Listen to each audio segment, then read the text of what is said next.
flowers on stage.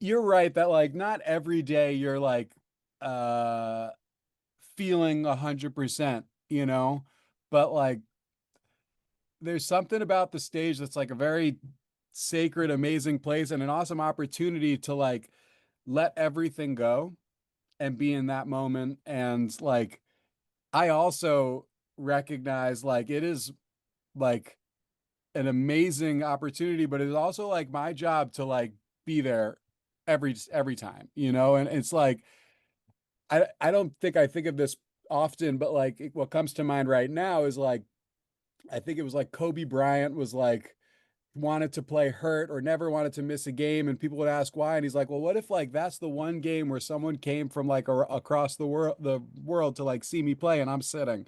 Not that people are traveling that far to see me specifically, but like I don't know, there's we've been given such an amazing opportunity to be in a band for this long and to be able to play in front of people who actually want to see us, that like for me to like not leave it all out there would be like squandering it it's like it's like our responsibility to bring it, but it's also like our pure joy and like religion to bring it. So like I think it's just a mixture of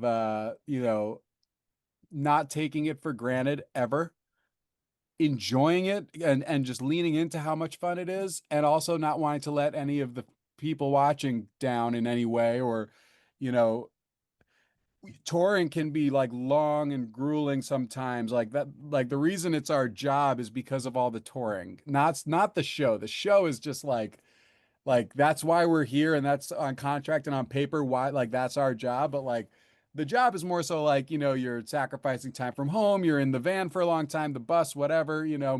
But once you're on stage, it's the best thing ever. But yeah, I guess like the reason I bring that up is because like why travel all this way and take all this time and practice so hard not to let it rip?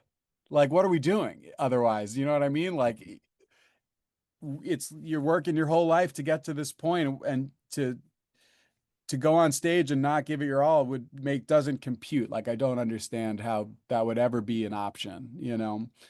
I think there's also like that's not to say you need to be pedal on the gas 100% every second, because you need to like conserve energy. You're a human being. Like, like if I'm tired one day because of bad sleep or something, like I am certain to give it everything I have. If there's a lull, like where the music kind of brings into a valley, I can chill out and catch my breath there. But no matter how tired I am, as the show is ending and it's like encore time, like empty the tank, right? Like big finish, right?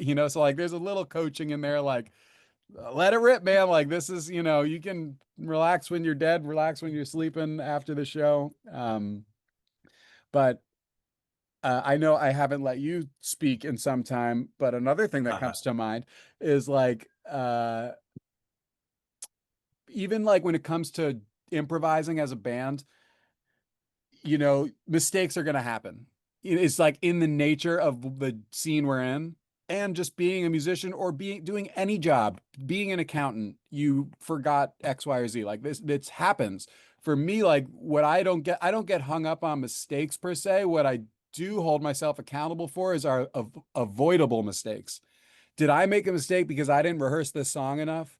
Or I didn't get enough sleep and I stayed up too late and that's why I'm dragging? Or did I miss the fret because I'm a human, and you move on? So like that's where like I can no matter how I'm feeling, I can control what I'm putting out physically. No matter how like inspired I feel playing, I can control my smile, my body language, how I try to affect others, whether it's the band or the people in the crowd. Like that's very controllable, and it's not something I want to think back on later that night like, man, did I really like I could have given it a little more oomph, you know? Um, ever since we were a band where no one was coming to our shows, we would say like let's play this show like it's Madison Square Garden. Let's do it. Let's give it all, everything. This is the last show. Today is it, and that's served us like all the way through all these shows. I mean, we're all just trying to make memories, and it's not about seeing the most impressive thing. And I feel like you all find a unique balance with that. I'd love to hear, like, is that something you intend to do? That's an interesting point, and you're right. Like, there's a lot of people who are so technically proficient, but they lack the ability to like take a second and look up and like connect on a human level with the crowd or each other. And it is a balancing act because they can play circles around me or many others, but like, what do you feel after? Is it like, I, I sometimes want like, I think I'm not the first person to think like sometimes when you're like shredding and it's impressive, and then you're shredding more and it's still impressive, and then they're shredding some more and you're like, okay, yeah, I know you're very good, and you're shredding again, and I'm like, does he know we're here? It's kind of like masturbation to an extent up there, and that's not like the way we approach it. Like we are chasing heights musically together, and it can be like the world fades away and it's the four of us playing, but I like never lose sight that we are a performance. Like, this is the concert is, people bought tickets to be engaged and to have a larger experience than just what you could see on Instagram when they're playing in their room by themselves and shredding. So that said, like, I mean, I come from a performance-based background before I even like knew what jam music was. I'd been on stage in musicals and plays and stuff. So I was always, since I can remember, very aware of like the performance aspect of it. And over the years, whereas like Jeremy, our guitarist, he's been playing guitar as long as I had been on stage, and is, more of like music first, and he's a great performer. But like we are a very good marriage in that, or always have been early on when we were just a duo. But I think over the years, like hopefully the technical proficiency, at least on my end, is like catching up to like where we are as a band because I've been practicing at home. But my bread and butter and like what I love so much about going to shows is like you said, like creating these memories. And a lot of times in the jam scene, like that's usually like largely from like the light show and the jams, which is amazing. Like some of my favorite bands can not look up once and it's like the best show. I go about it differently, and I hopefully also get to that point where it's unconscious and I'm not so much actively thinking about what I'm presenting myself as physically, and we are hitting those jam peaks that are, you know, that transcend like the stage crowd barrier. But one thing that comes to mind is like one of the early jam shows I went to was Dark Star Orchestra, and I was having a great time. Okay, I was I was in the front row. I had not been to many jam shows, and I'm watching these musicians crush it, and I'm like, are these guys like, because it kind of feels like, do you like? I'm like watching their practice because they're so relaxed and they're jamming. It's so organic and it's going different directions. And all of a sudden, the keyboardist is playing. I'm like, he doesn't even know I'm here, and he just goes and turns and looks at me and gives me this face, and it blew my mind because like he acknowledged my existence in this moment where I was like, God, these guys are on another level. How do you even get this good? And all of a sudden that quick little flash was like playful, fun, and humanizing. Like he's like, yeah, dude, this is fun. I've been training my whole life to do this, and I might as well enjoy it. And he flashed that at me, and I never forgot it. And I particularly never forgot like how much it amplified what I was already experiencing, which was musical bliss, right? I was like in the best state of mind. I was having so much fun. And then all of a sudden, I feel like I know this guy, and he supports me on my ride and I support him on his, and now we're connected, and I'm rooting for him more, and that was just like so funny and unexpected. It elevated my experience to and it was so simple. It was so simple. And that's what Wow. I think a lot of performers like forget is we're so focused on making the music as good as we can and making the next song better than the last song and the set list more, epic than the last one. But like, there's also that human thing where like, just like when you're walking on the street and you see someone and be like, oh, nice shoes, that a simple or a smile like that, really, who knows what they're going through, and that could lift them up, or it could be like, oh, thanks, man, like, and then they have a little more, swag in their step. They're going on a first date and then they kill it. Like, it's just the little things that I think, just because you're on stage with a spotlight on you, you don't need to forget like that human to human connection, no matter how big the crowd ends up being. Like, one person at a time, a simple flash of the eyes, like it just, for the same reason, like we feel their energy when they give us, their looks and excitement, or even just closing their eyes dancing. Not everyone needs to be like, "What's up?" But like, that's the energy that we're feeling, and I'll never forget like how such a simple gesture like reaffirmed what I already knew and brought it to another level. Yes. What a cool story, man.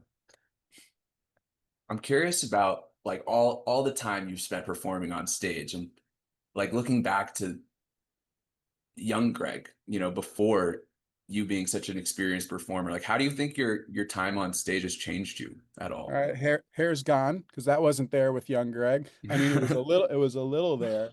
Sorry, I was doing a bit. You said, how has it changed me? Yeah, like how's the time you spent performing on stage like shaped you as a person? Sure. It's kind of like what we're circling around. Like, when it comes down to it, you need to be prepared. Like, if you want something, you need to be prepared for it. It's not going to be given to you. You have to learn your lines in a play if you want to, like, when I first saw people on stage and they would sing and it was awesome, and then they got this thunderous applause, I was like, I want that. Okay, you want the applause, then you need to audition, you need to be join the chorus, join the choir, learn to dance a little, like learn your lines and kill it. Like, it's not going to be given to you. If you need to earn it. So I think that, like, alongside like being in school and being on playing sports, like you need to practice if you want the, you know, the success that comes with it, or the fun part that comes with it. So you got to prepare. And then when it comes down to it, like, as they say, like when the light is shining brightest, are you going to show up? And like, through trial and error and through experience, like I've learned like to shit or get off the pot. Because what I've also learned is, another formative moment for me, I was 10 years old in The Taming of the Shrew, classic fifth grade type play that one would be in. And I forgot my lines, this huge monologue, and I stood there frozen for like an eternity, and eventually like started in the middle and worked back to the beginning and got through it. But like, what I learned from that is, prepare more than like I'd much rather be over prepared than under prepared, or like medium prepared. I'd much prefer to just have it so dialed in it's like too much. And B, like, I was forced to make a decision. I had to do something, and no one was there to catch me. My parents couldn't help me, my friends couldn't help me, and I just had to start talking. And I did, and I got through it, and I'm grateful it happened. And that's the other thing. Like, you need to just do it. You need to shit or get off the pot. And B, like, what's the worst that can happen? And when you have that kind of like, I wouldn't say fearlessness, because I don't want things to go wrong, but as I've played so many shows and been in all these different stage situations, like I've seen a lot of shit go wrong, and ultimately it works out. It's the stuff that you remember more. So like, we played Red Rocks and the power went out mid-song, and we were prepared for that. We didn't realize that wasn't the plan. We didn't want that to happen, but we had been preparing for something like that without knowing it for years. Because when we used to play small festivals like 10 years earlier, power would go out all the time. So much so that we started to put tambourines by the base of our mic stands for not if, but when it happens. So like, inevitably we would play this like grassroots festival. The power would go out in the middle of a song, and we would pick up tambourines and play it until the sound crew would like figure out what to do. So if you fast forward 10 years, at Red Rocks, like the mecca for emerging jam band to finally play. And we had played before, but like the power goes out. We didn't stop playing. Our drummer kept going, and we kind of like realized what was happening. And eventually we all four of us jumped on the kit and kept playing. And I got the crowd to like sing along to stuff. And it was about 4 minutes, which is a long time to hold down the fort at a big, enormous venue with all those people with no sound or any idea as to when it was coming back, if ever, you know? So, but it did. if And ever. right, like, yeah, 4 minutes, not so bad. But in the moment, it's like, at what point do we call it? Because like we're nowhere near the end of our set. This is early. And apparently that happens there. I can attest. But when I think about Red Rocks, I'm proud of us for like going for it because what are you going to do? Okay. Like you forgot your lines. The power went out. What are you going to do? Like it's easy to play a show when things are going well. It's harder to like get through snafus, especially like production stuff that you have like no control over. So when I think of Red Rocks now, I think of some great memories we've had, but I mainly the first thing I think of is that. And I'm proud that we were able to keep our composure, have fun with it, and the power did come back on, and we went right back to our song that we were playing. So for a jam fan, it was a really long water, one of our songs. Like it was a big, like on the timestamp, it's like, wow, they really went deep on water. They did this whole like, everyone got on the drums. It wasn't planned, but um, and that was an electric moment. And it reminded me like no matter how bad like things are going to happen in life, and it's up to you to decide how you're going to deal with it and what the outcome is and what the memory is.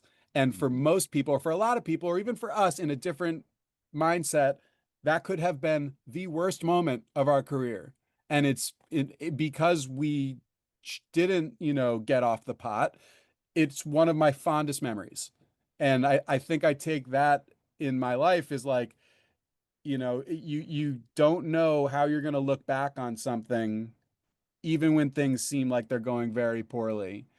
But if you go at it with like an open heart, open mind, as best as you can, the chips fall and you life goes on, So it has trained me to be flexible with my expectations and to be prideful in being prepared and trying my best and like grateful for snafus and successes.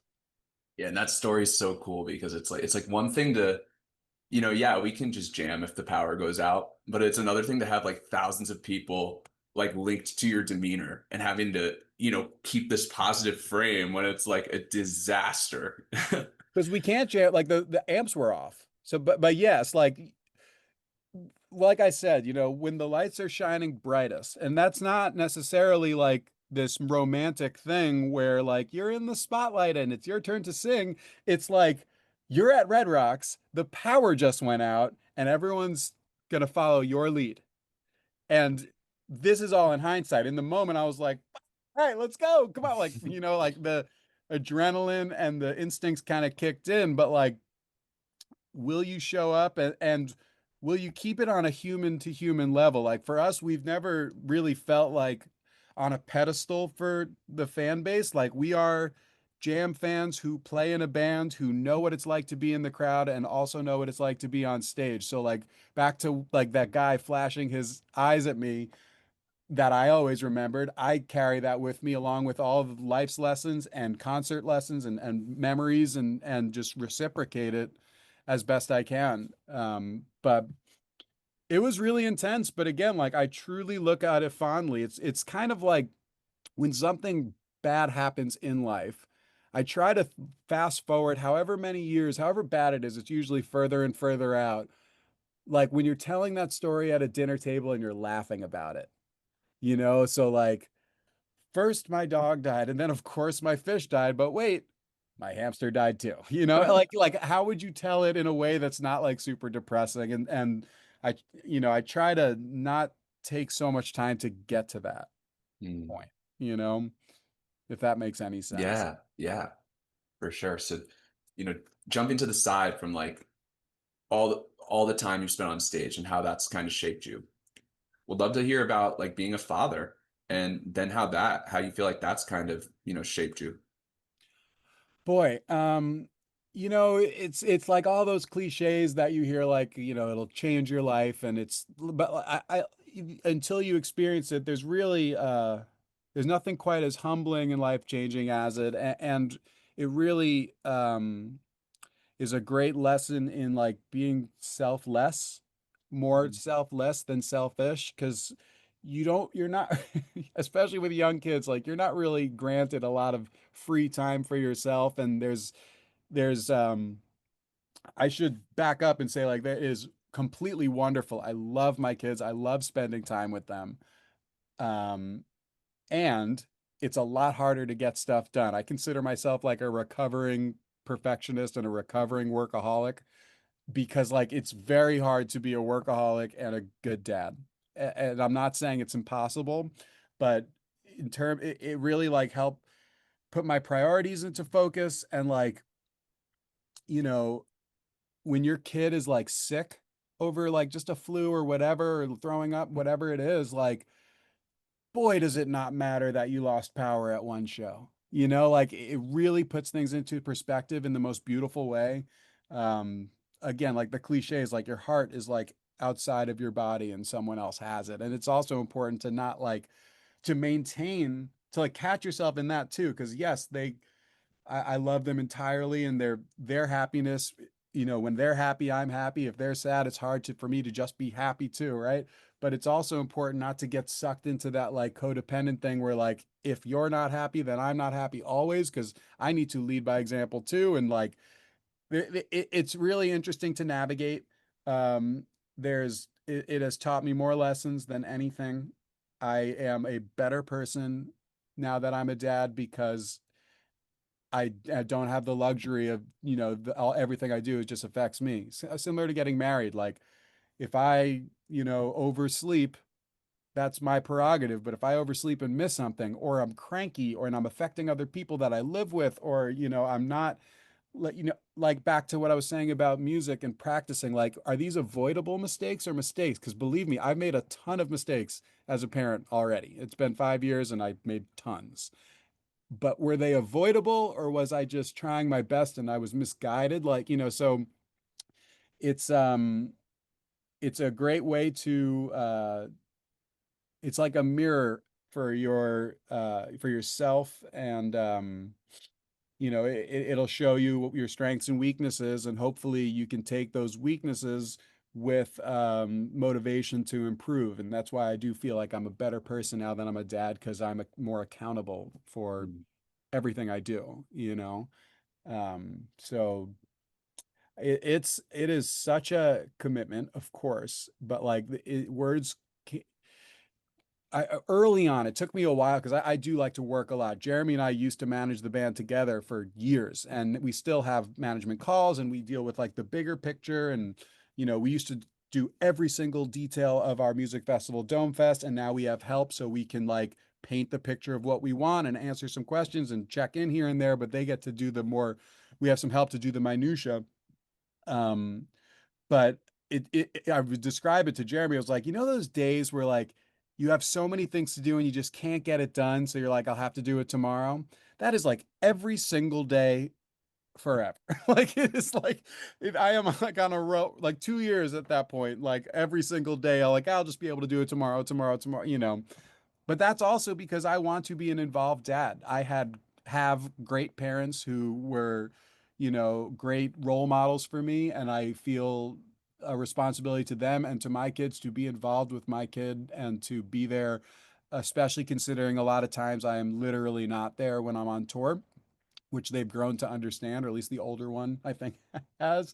So when I'm home, I am super there for them, and even when I'm gone, we can do phone calls. But you know, it it's an interesting thing being a touring dad, because it's tough to not be home for extended periods of time, but it's wonderful to be able to go take him to the pool on a Tuesday at noon because I'm not working a 9 to 5. So like it's kind of feast or famine, but it's a balancing act that you have to care about both for. And I love my kids entirely, and I love playing music, and it's my job to serve both as best I can and make the right decisions. And again, like of try not to have these avoidable mistakes. Like if there's something tough coming up, am I and it goes poorly, like did I not communicate well enough with what was going on? Did I, I've made my errors, I'll make more. But it, Mistakes aside, are you able to kind of just press pause and just be like, wow, what a life. Like what a life. yeah, I try to, it's easier said than done, but gratitude, I mean, it's something I've been working on for a while. That's the thing about like being like a workaholic is like you want to just like keep your head down and like there's a healthy balance between like being a go-getter and stopping and appreciating. And like I continue to work my butt off, but I'm trying regularly and actively to like soak in what a blessed life I have. And I think that we all have, as they're on different scales, but it's all about like your mindset. My mother-in-law went on a trip to Africa, or she did, but her friend went also, and she came back and said one of the people there was like, "You guys wash your cars with drinking water," and I'm like, Yeah, so like, yes, I have a very blessed life. I get to be on stage. I have beautiful kids. They're healthy. I love my wife. There are some folks who don't have those things or are hopeful to have more. But what do you have? And like, you wash your car with drinking water. That hit me hard. And so gratitude lists and actively stopping to appreciate it. And that's also what happens on stage. Like when we're playing our song Horizon, which is all about like celebrating the people you love, like I really like take stock into what an incredible life this is and all the different things that led us there and how fortunate I am to, have this family, have this career, and to wash my car with drinking water. Well, being grateful for all these things, like, do you ever sit there and just like think, like thinking about all that you've had to go through and do to get here, like every single crazy story of perseverance being in a band for so long, and then ultimately like getting to build a family. Like, do you think yourself, do you look like that ever, or do you ever as a go-getter just stop and like thank yourself as like this engine creating your life? Are you able to do that? I guess the answer is no. I don't think I've ever done that. That's sweet of you to say. Um, it's a great idea. What I do feel is like I don't think we cut corners to get to continue to be playing at this point. Like I have slept on every type of floor, like not even on tour. Like I used to sleep on a mattress on the floor in my house, like in a house full of like 8 dudes. Like, I think we have paid our dues and continue to. Um, but no, I don't say that I thank myself, and that's not to say that that's not a good idea for anyone, no matter what your profession is, because life is challenging, but it's also we're so lucky that we get a stab at it. So that's something I'm going to think about. That's very cool. Yeah, like we put so much effort into building our lives. And you mentioned these to-do lists that never get done.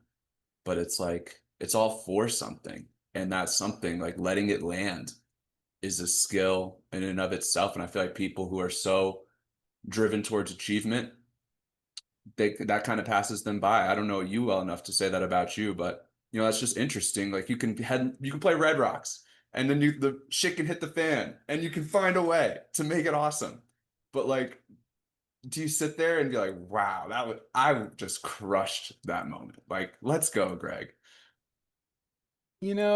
I do recoil to patting myself on the back for sure. And I think I do so like wrongly because I think it makes me feel like 'cause I don't want to be like a cocky person, and that's where like I think my natural like, you know, it's almost like I also have like a fear like if I pat myself on the back too much, will I lose my drive to keep going and to want more? And it's I don't think that's true when I say it out loud, but like, no, I very rarely am I like, yeah, you crush that. I'll tell you one thing, some of the things that we do that are really demanding are and fun for sure and worth it every time is, I mean, Dome Fest, our festival, but also when we do Halloween runs and we do those themes that we do where we're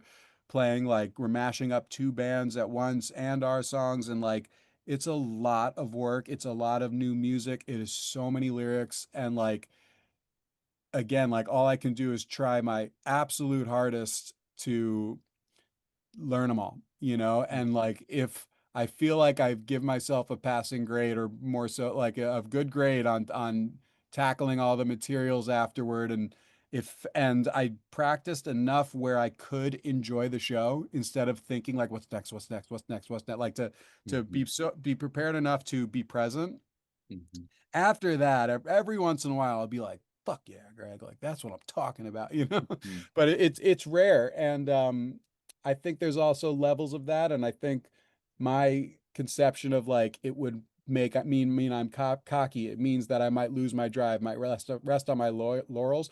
Those are, I think, false narratives that I tell myself um, and it's important to acknowledge because where you're coming from is a place of gratitude, a place of like smelling the roses, appreciating the fruits of the labor instead of pushing the labor.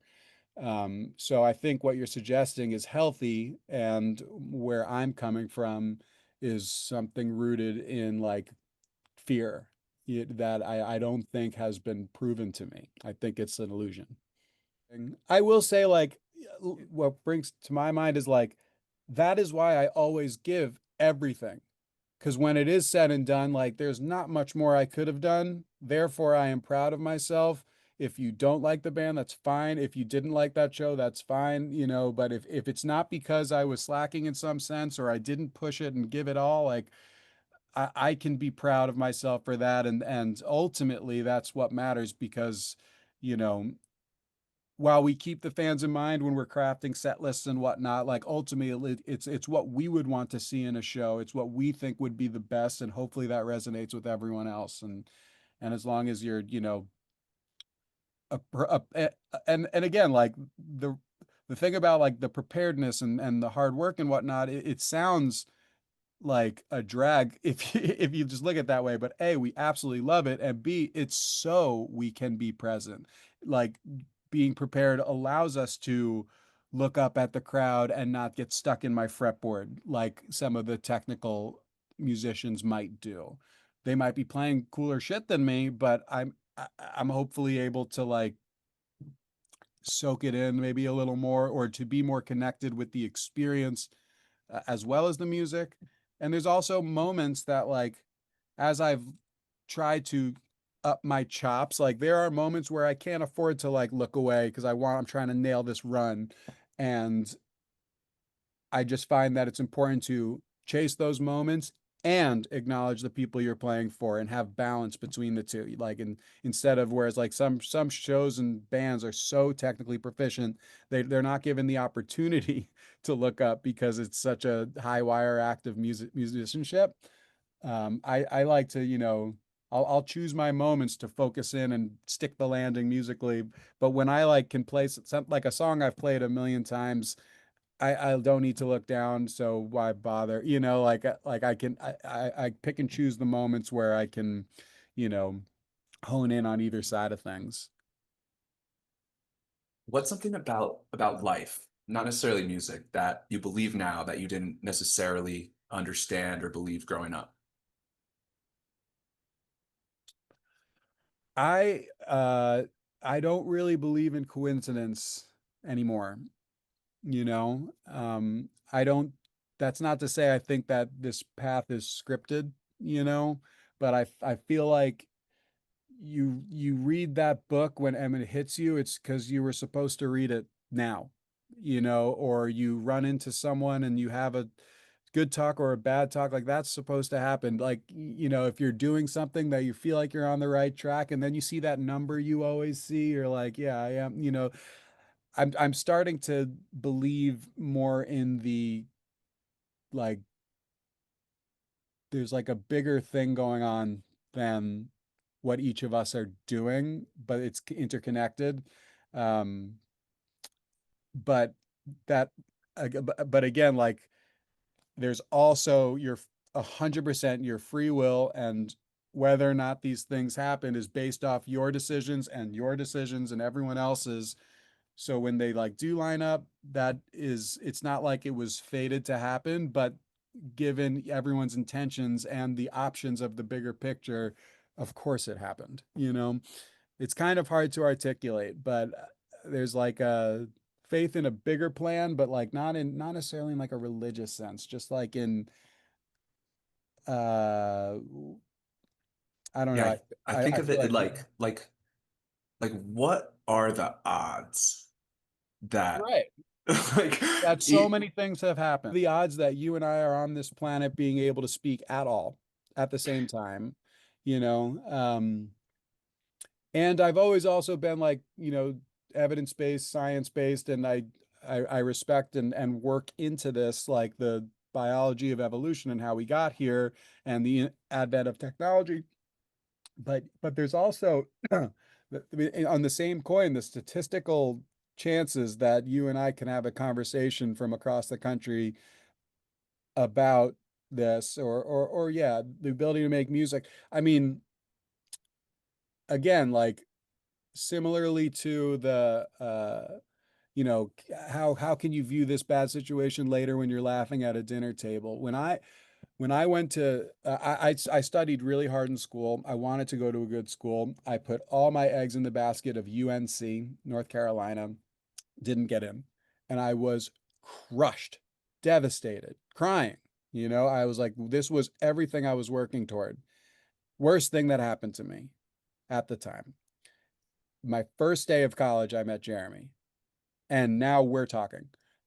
15 or 17 years later, and I'm married to this woman, and I have these beautiful kids. Like it's hard, that's like, again, a lot of the bigger picture is like you just don't know what's good or bad or indifferent or matters or doesn't until you have hindsight. And because of that, like just be in the now and keep an open mind and open heart and be hopeful, because so many of the things that I thought were terrible that happened to me have taught me the most invaluable lessons and are the things that I cherish the most. So that's been a big theme in my life lately. if you don't mind me asking, like what would you say are at this point in time if you have any like self-doubts? And we can totally skip this question. Self-doubts. I mean, we all have imposter syndrome. Like when you started this conversation, you were like, "You're electric on stage. It's so great." And there are other people who are like more technically proficient, but you have this thing. I doubt that, like I would love to be a better guitar player. Always. That's like so high on my list. Um, and I am trying, and as I can try harder, and I also want to be a great dad, and it's hard to, devote enough time to both to check those off your boxes. But that's why on tour, especially, like I'm playing constantly backstage and, when I'm able. But yeah, I mean, I have imposter syndrome still. Um, for instance, like we played Goose's Festival in Mexico, and Jeremy and I were joking. Besides, I think Frasco, we were the only guitarists, or he's not a guitarist, only bands who aren't from Berklee College of Music, which is like the stamp of like, you don't have to have gone to Berklee to be in a successful band, but it does tell you that you practice so much and you were so proficient that you got in, and then you learned from the best. So there's like this level of, like our drummer didn't go to Berklee, but he's like the best drummer I know. So it's not like one size fits all. But it was just funny how like, God, these guys are so proficient. All of you, like Dogs in a Pile, Eggy, the Goose, they're all so talented. And we're here.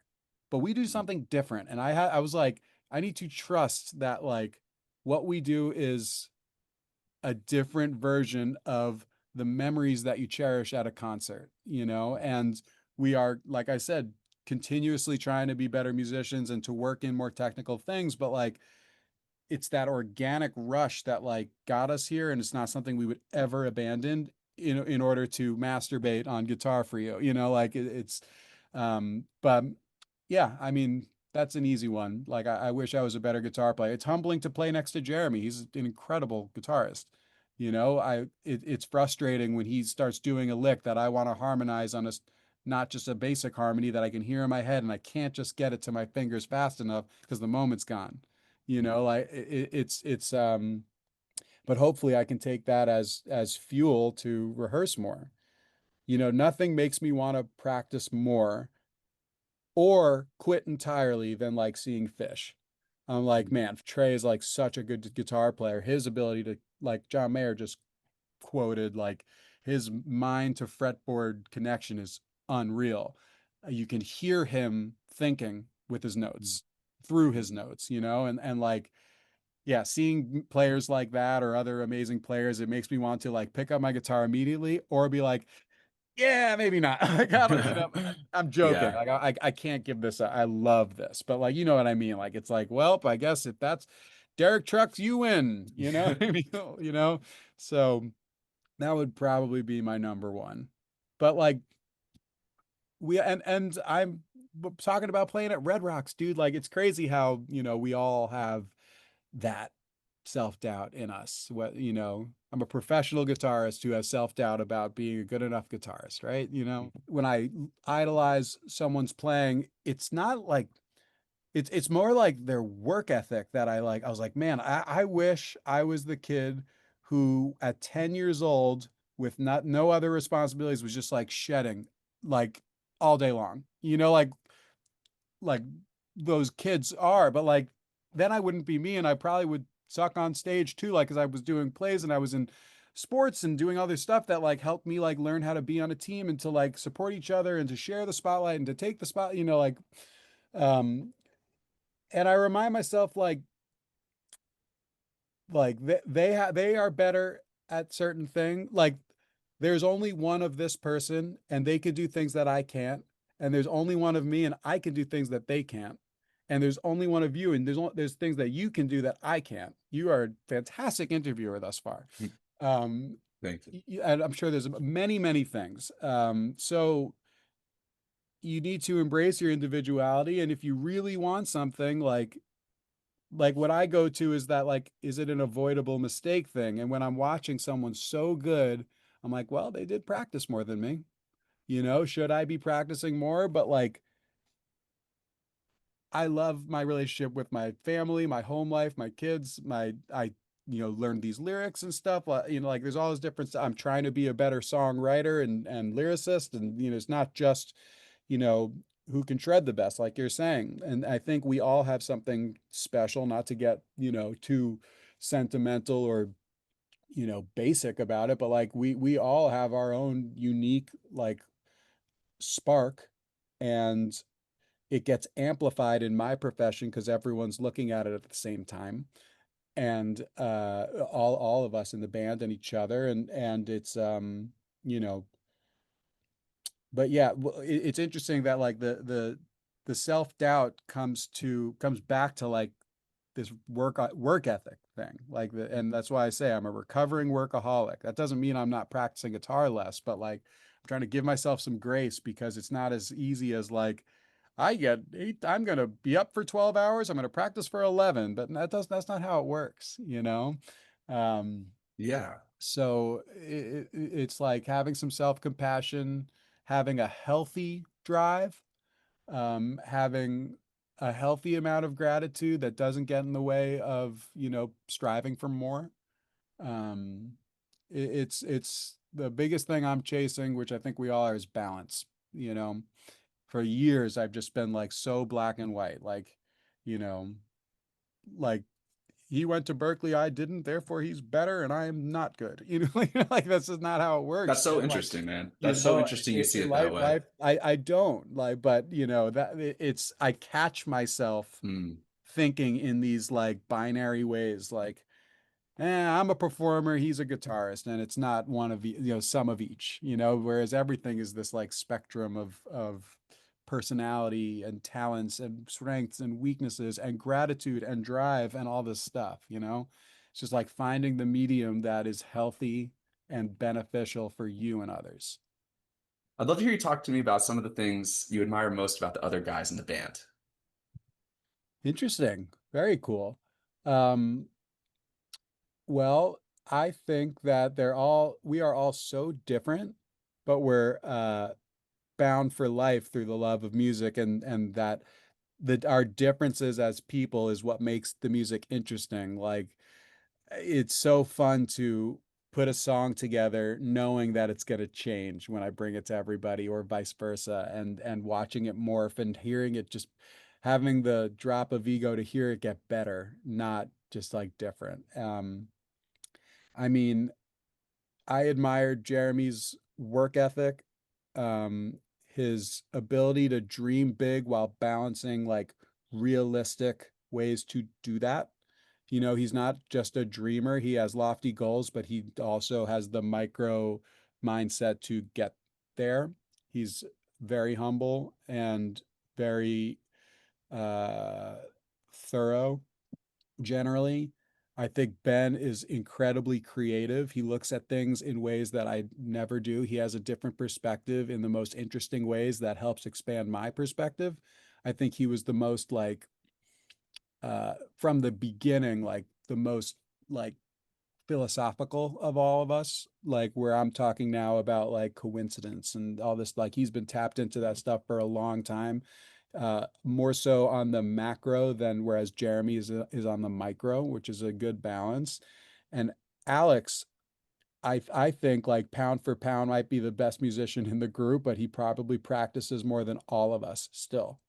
And like that is really humbling, and it's just like a very like I get like a very like honest view of how you get to be so talented, you know? So, and to care about what you do. And like we share that, and like we want there to be no like unavoidable mistakes out there, but also like he has a really good job at balancing taking it completely seriously and appreciating where we are. And that's probably because we brought him in a little later. He's been with us 10 years now, but like we were already chugging a little bit, and we plucked him from his cushy job, and all of a sudden he was like touring the country, and like what that's the dream, you know? And honestly, like one of the things I'm very grateful for, I think all of us are, is that when we graduated college, we all did get regular jobs for a little.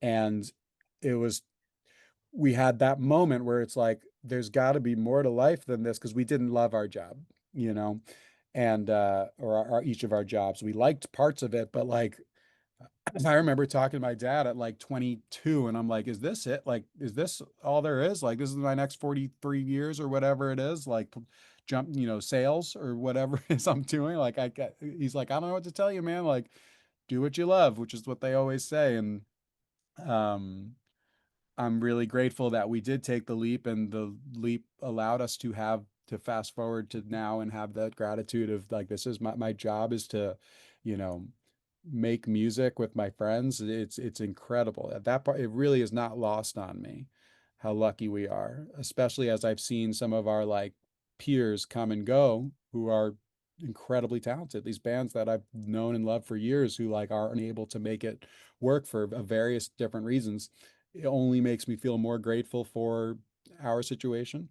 But yeah, I think we all bring very different things to the table, and it's a reason that when the four of us play, it sounds like us, as opposed to you swap any one of us out and it's a different thing. Hmm. My next question, when I think about leadership, I think about passion and caring so much. I think about empathy and poise when things are chaotic and when people are having a bad day. But like kind of aside from those easy to pinpoint things, what would you say really makes a great leader? Hmm. I mean, leading by example. You can't talk someone, like you can inspire people with your words, but like you can't make anyone do anything that they don't want to do. So like being able to inspire is great, but like yeah, I would say like kind of like how like your kids are watching you do this, that, and the other, and like um yeah, I think leading by example is the only way you can back up anything you're trying to tell someone. So if they see that you're not leading by the tenets in which you're trying to impart, then you're full of shit, right? You know, so I think ultimately it's on you to live, live up to your standards, and that also includes being compassionate and being a good listener and asking questions and doing the things that leaders do, um, because ultimately you're teaching that person to do the same down the line. And you know um, in a band world, like I remember being so grateful to like open for these bigger bands, and now when we're able to bring new bands out to Dome Fest or on our tour, like it's the circle of life, man. Like it's so great. And if the and it's incredible to be able to pay that forward, and hopefully those bands do that for the next crop, and like the music keeps churning out, so I think more than anything you gotta practice what you preach. Mm. And in a world of Spotify monthly listeners and social media likes and all that, like how do you define success for yourself on a 24-hour day-to-day basis? Yeah, I mean that phrase, comparison is the thief of joy, is so true. That I try to catch myself if I, you know, get caught up in these quantitative things that don't matter. Again, like if I it's just about like trying your best, and that doesn't mean working yourself to the bone. Finding balance in trying your best in your job, in your family, and in self-care, which means maybe reeling back all of the above. It's um yeah, my like I'm punting a few things onto tomorrow's workload, like we were talking about, but I was able to snuggle with my kids and watch the whole movie instead of being on my phone. Like, I take wins in like doing my best without, in the healthiest way possible. Mm. It's kind of vague, but like, you gotta it's a tricky world to navigate when you really want to like when you have different spheres of your life that you want to like pour everything into, which again, like you can hear like trying a recovering perfectionist, like you can't get it all, you can't give 100 and 100 and 100. That's not how much percent you have. You have to like divvy it up in the appropriate way, make decisions and prioritize things in the most appropriate way that has the best impact for the people around you. And my last question here for you as we're wrapping up, if you could leave like a reminder in your kids' pockets that would be there for the rest of their life, what might you say?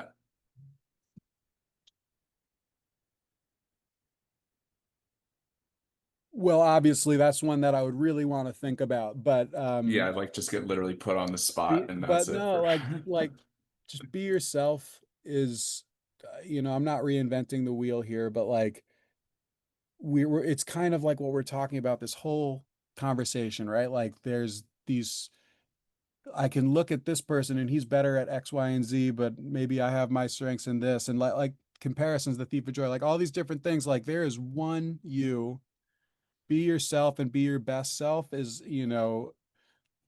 but even then, like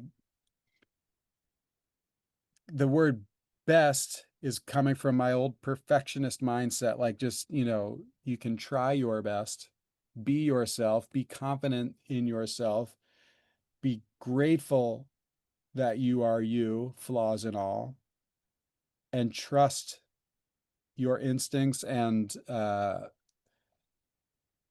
you know stop and smell the roses when you're able, because we're so fortunate to you know to have drinking water to spare to wash your car. Like there's I made this shirt recently, it says be you, very basic. What are the other options?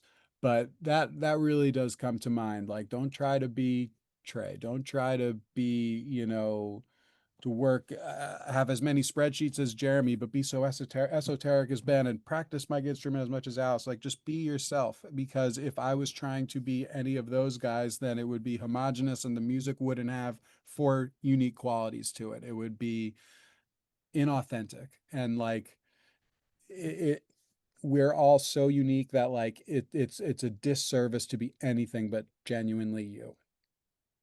Thank you for joining me here. Thanks for taking the time. Everyone out there listening, got links in the description. Pigeons Playing Ping Pong tour. You know what to do. A New Year's Eve run in Denver with the Magic Beans. Can't wait to see you there, Greg. Appreciate you, man. Thank you so much, man. This was awesome. Thank you for all the nice words. This is Flowers on the Stage.